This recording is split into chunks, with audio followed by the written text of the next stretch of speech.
It's May 8th, 1950, in a peat bog near Silkeborg.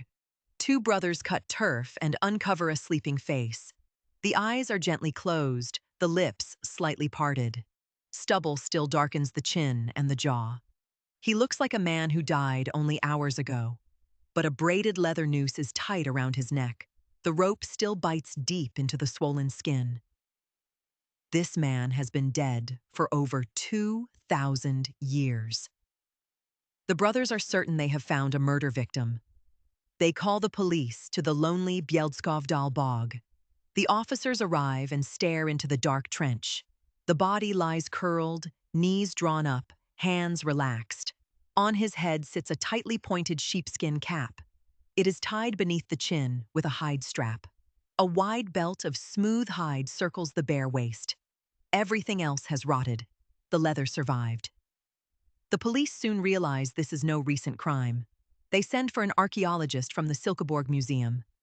Professor Glob climbs down into the cold trench. He knows at once the body is ancient. The cold peat itself has cradled him for millennia. A bog is a drowned forest of slow-rotting moss.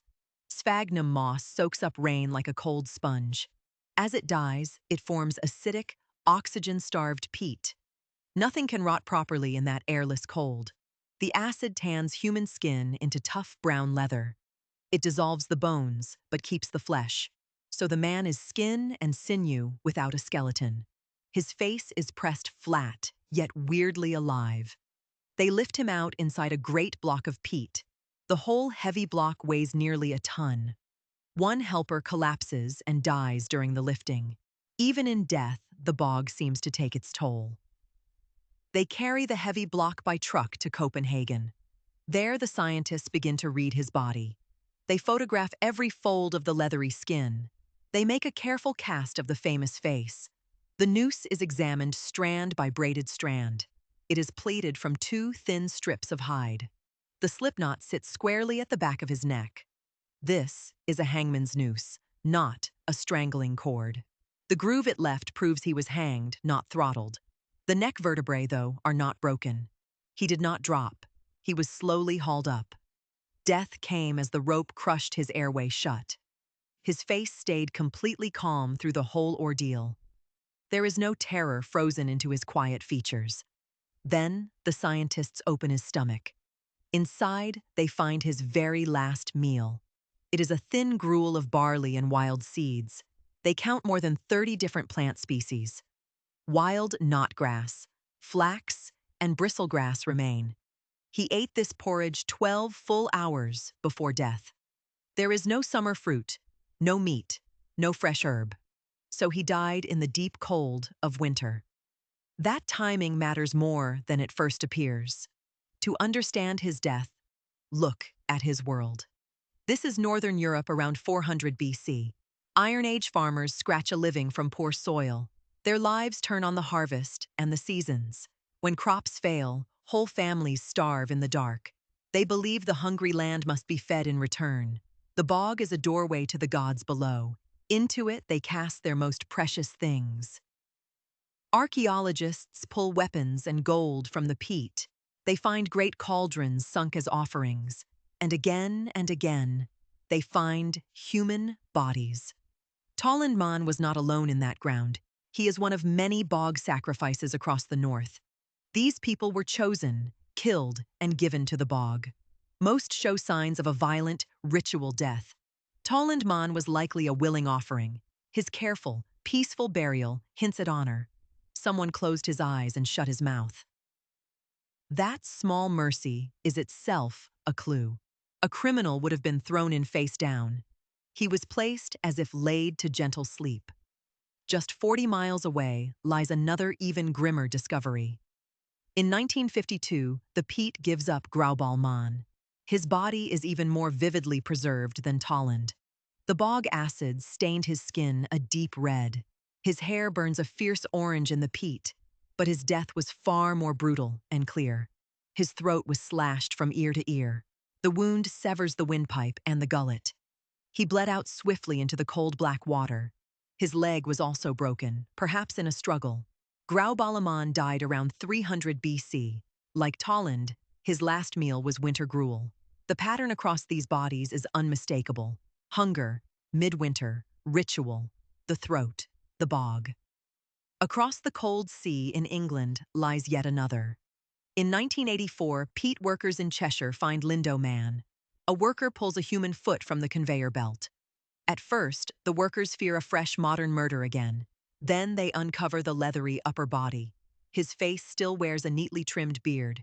His fingernails are smooth and well manicured. This was no common laborer of the cold marsh. He may well have been a man of rank. His death was the most savage of all three. He was struck twice on the head with an axe. The blows drove fragments deep into his brain.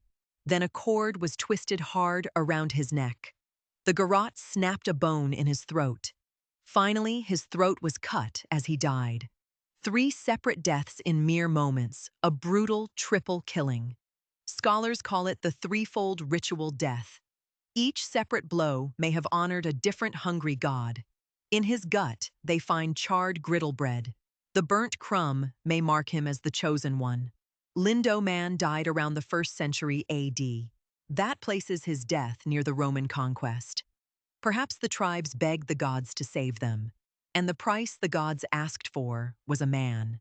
Today, all 3 bodies lie in glass cases. Tollund Man rests at the Silkeborg Museum. Tollund Man lies in a dim hall in Aarhus. Old Man waits in the British Museum in London. Today, visitors press in close to the cold museum glass. They stare into faces older than Rome itself. Modern scans now read these bodies anew. CT machines map the bones beneath the skin. Computers rebuild the faces long lost to deep time. Tollund Man now has a gentle modern face. Scientists give him soft eyes and a quiet mouth. At last, we meet the man behind the noose. Isotopes in his hair record his final months. They show how his diet changed before the end. His foot was cast in extraordinary fine detail. Every toenail and wrinkle was recorded forever. Researchers even lifted his ancient fingerprints. The whorls on his thumb survive after millennia. Across northern Europe, hundreds have been found. Denmark alone has given up many dozens.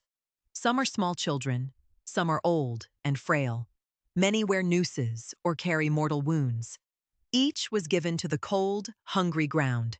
The bogs are slowly drained for fuel and farms, and that steady draining is slowly destroying the ancient dead. Bodies that lasted ages now rot in years. Each drained bog is a face we never see, so Tollund Man is treated with new chemicals. It took years to keep his face from collapsing. Now he can rest in his case for centuries more. Scholars still argue over why exactly he was chosen. Some say he was a priest, others a king. We will likely never learn his real name, but his strange, quiet face has made him truly immortal. School children now file past his glass case daily. He has now outlasted Rome, its kings, and whole nations. And so the brothers' shock still lingers today. They thought they had found a fresh murder victim. They had found a man killed 24 centuries before. He was hanged, given to the bog, and then forgotten. The acid held him while whole empires rose and fell. It kept his face soft for 2,000 years. Today, you can stand and look him in the face. The eyes are still gently closed, the lips parted, and the braided noose is still